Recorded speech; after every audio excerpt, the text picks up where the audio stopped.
መጽሐፈ መሣፍንት ምዕራፍ 14 ሶምሶንም ወደ ተምና ወረደ። በተምናም ከፍልስጥኤማውያን ልጆች አንዲት ሴት አየ። ወጥቶም ለአባቱና ለእናቱ በተምና ከፍልስጥኤማውያን ልጆች አንዲት ሴት አይቻለሁ፣ አሁንም እርስዋን አጋቡኝ አላቸው። አባቱና እናቱም ካልተገረዙት ከፍልስጥኤማውያን ሚስት ለማግባት ትሄድ ዘንድ ከወንድሞችህ ሴቶች ልጆች ከሕዝቤም ሁሉ መካከል ሴት የለምን? አሉት። ሶምሶንም አባቱን ለዓይኔ እጅግ ደስ አሰኝታኛለችና እርስዋን አጋባኝ አለው። እግዚአብሔርም በፍልስጥኤማውያን ላይ ምክንያት ይፈልግ ነበርና ነገሩ ከእርሱ ሆነ። አባቱና እናቱ ግን አላወቁም። በዚያን ጊዜም ፍልስጥኤማውያን በእስራኤል ላይ ገዦች ነበሩ። ሶምሶንም አባቱና እናቱም ወደ ተምና ወረዱ። በተምናም ወዳለው ወደ ወይኑ ስፍራ መጡ። እነሆም የአንበሳ ደቦል እያገሣ ወደ እርሱ ደረሰ። የእግዚአብሔርም መንፈስ በእርሱ ላይ በኃይል ወረደ። ጠቦትን እንደሚቈራርጥ በእጁ ምንም ሳይኖር ቈራረጠው። ያደረገውንም ለአባቱና ለእናቱ አልነገረም። ወርዶም ከሴቲቱ ጋር ተነጋገረ፣ እጅግም ደስ አሰኘችው። ከጥቂትም ቀን በኋላ ሊያገባት ተመለሰ።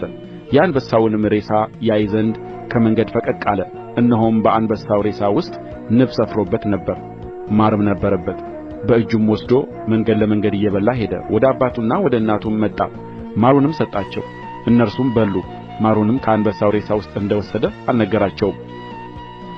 አባቱም ወደ ሴቲቱ ወረደ። ጎበዞችም እንዲሁ ያደርጉ ነበርና ሶምሶን በዚያ በዓል አደረገ። ባዩትም ጊዜ ከእርሱ ጋር ይሆኑ ዘንድ ሌሎች 30 ሰዎች ሰጡት። ሶምሶንም እንቆቅልሽ ልስጣችሁ፣ በሰባቱም በበዓሉ ቀኖች ውስጥ ፈትታችሁ ብትነግሩኝ 30 የበፍታ ቀሚስና 30 ልውጥ ልብስ እሰጣችኋለሁ።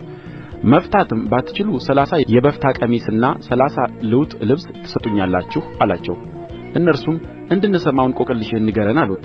እርሱም ከበለተኛ ውስጥ መብል ወጣ፣ ከብርቱም ውስጥ ጥፍጥ ወጣ አላቸው። 3 ቀንም እንቆቅልሹን መተርጎም አልቻሉም። በአራተኛውም ቀን የሶምሶን ሚስት እንቆቅልሹን እንዲነግረን ባልሽን ሸንግዪው፣ አለዚያም አንቺንና የአባትሽን ቤት በእሳት እናቃጥላለን። ወደዚህ ጠራችሁን ልትገፉን ነውን? አሉአት። የሶምሶንም ሚስት በፊቱ እያለቀሰች በእውነት ጠልተኸኛል፣ ከቶም አትወድደኝም፣ ለሕዝቤ ልጆች እንቆቅልሽ ሰጥተሃቸዋልና ትርጓሜውንም አልነገርኸኝም አለችው። እርሱም እነሆ ለአባቴና ለእናቴ አልነገርኋቸውም፣ ለአንቺ እነግርሻለሁን አላት። 7ቱንም የበዓል ቀን በፊቱ አለቀሰች። እርስዋም ነዝንዛዋለችና በሰባተኛው ቀን ነገራት። ትርጓሜውም ለሕዝቧ ልጆች ነገረች። በሰባተኛውም ቀን ፀሐይ ሳትገባ የከተማይቱ ሰዎች ከማር የሚጣፍጥ ምንድር ነው? ከአንበሳስ የሚበረታ ማን ነው? አሉት።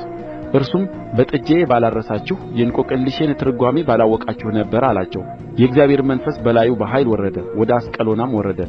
ከዚያም 30 ሰዎችን ገደለ። ልብሳቸውንም ወስዶ እንቆቅልሹን ለፈቱት ሰዎች ሰጠ። ቍጣውም ነደደ። ወደ አባቱም ቤት ወጣ። የሶምሶንም ሚስት ግን ከተባበሩት ከሚዜዎች ለአንደኛው ሆነች።